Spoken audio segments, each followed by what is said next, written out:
Please, sit down. Welcome, everyone. I must apologize for dragging you all here at such an uncommon hour, but from what I've been told, this matter needs to be dealt with urgently. So urgently, in fact, probably should have been addressed weeks ago, but that is spilt milk under the bridge. So, why doesn't somebody tell me what they think is going on here? Mr. Tull, as I mentioned earlier, if you compare the figure at the top of page 13... Jared, it's a little early for all that. Just speak to me in plain English. Okay. In fact, I'd like to speak to the guy who put this together. Mr. Sullivan, is it? Does he speak English? Sir? I'd like to speak with the analyst who seems to have stumbled across this mess. Certainly. That would be Peter Sullivan, right here. Oh, Mr. Sullivan, you're here. Good morning. Maybe you could tell me what you think is going on here. And please, speak as you might to a young child or a golden retriever. It wasn't brains that got me here, I can assure you of that.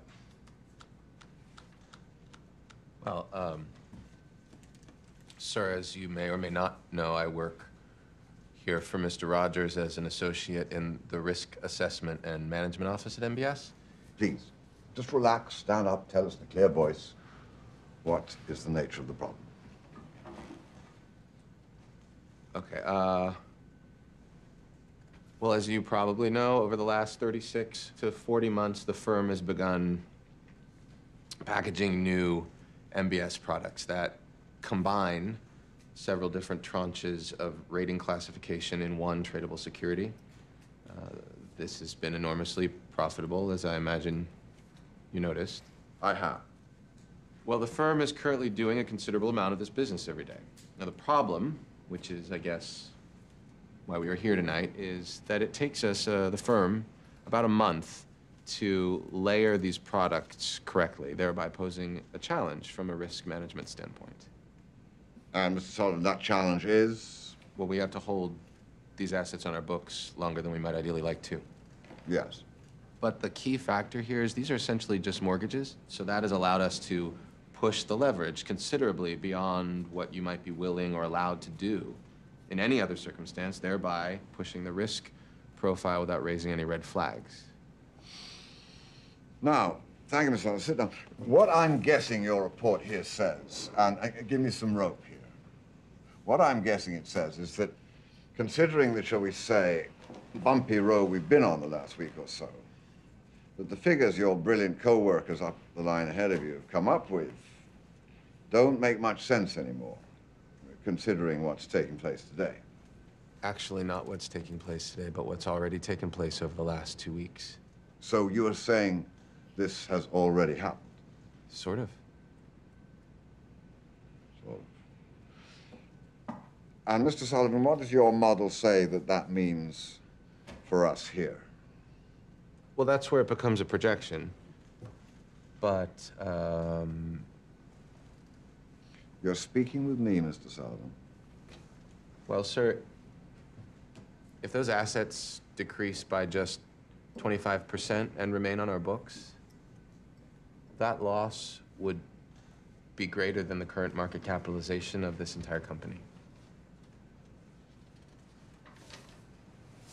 So, what you're telling me is that the music is about to stop, and we're going to be left holding the biggest bag of odorous excrement ever assembled in the history of capitalism. Sir, I'm not sure that I would put it that way, but let me clarify. Using your analogy, what this model shows is the music, so to speak, just slowing. If the music were to stop, as you put it, then this model wouldn't be even close to that scenario. It would be considerably worse. Let me tell you something, Mr. Sullivan. Do you care to know why I'm in this chair with you all? I mean, why I earn the big bucks? Yes. I'm here for one reason and one reason alone. I'm here to guess what the music might do a week, a month, a year from now. That's it. Nothing more. And standing here tonight, I'm afraid that I don't hear a thing. Just silence.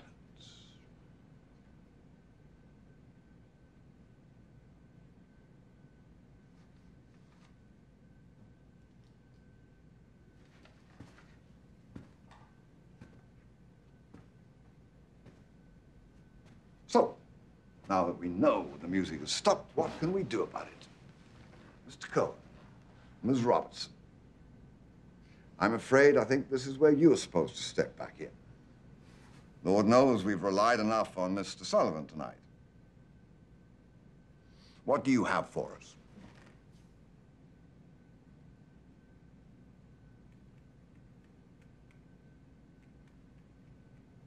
What have I told you since the first day you stepped into my office? There are 3 ways to make a living in this business. Be first, be smarter, or cheat. No, I don't cheat. And although I like to think we have some pretty smart people in this building, it sure is a hell of a lot easier to just be first. Sell it all today. Is that even possible, Sam? Yes, but at what cost? I'll have to pay. Really? I think so. Where is this going to come back to us? Everywhere. Sam, I don't think you seem to understand what your boy here has just said. If I made you, how would you do this?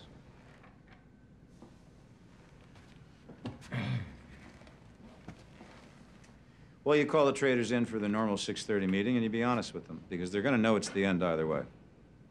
So you're gonna have to throw them a bone, and a pretty big one. And then you've got to come out of the gate storming. No swaps, no nothing. 40% done by 10:15. By 11 o'clock, all your trades have to be gone, because by lunchtime, word's gonna be out. And by 2 o'clock, you're gonna be selling at 65 cents on the dollar if you're lucky. And then the feds are gonna be in here up your ass trying to slow you down. Ramesh, They can slow you down. They can't stop you. It's yours to sell. Yeah, but John, even if we manage to pull that off, and that's saying something, the real question is, who are we selling this to? same people we've been selling it to for the last 2 years, and whoever else will buy it. But John, if you do this, you will kill the market for years. It's over. And you're selling something that you know has no value. We are selling to willing buyers at the current fair market price, so that we may survive. You will never sell anything to any of those people ever again. I understand. Do you?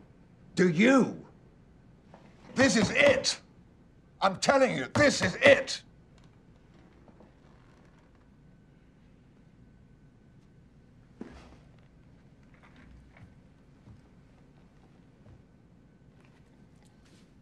Now it's 4 o'clock. Jared, you got till 5 to break this down and draw me up a plan. Is there anybody else who knows what's in here at the moment, block by block? Eric Dale. And where is he? As of today, he's no longer with the firm. We have been trying to locate him. Carmelo. Yes, Get me Eric Dale here by 6:30. it's done. We meet back here in an hour. Sam, let's talk.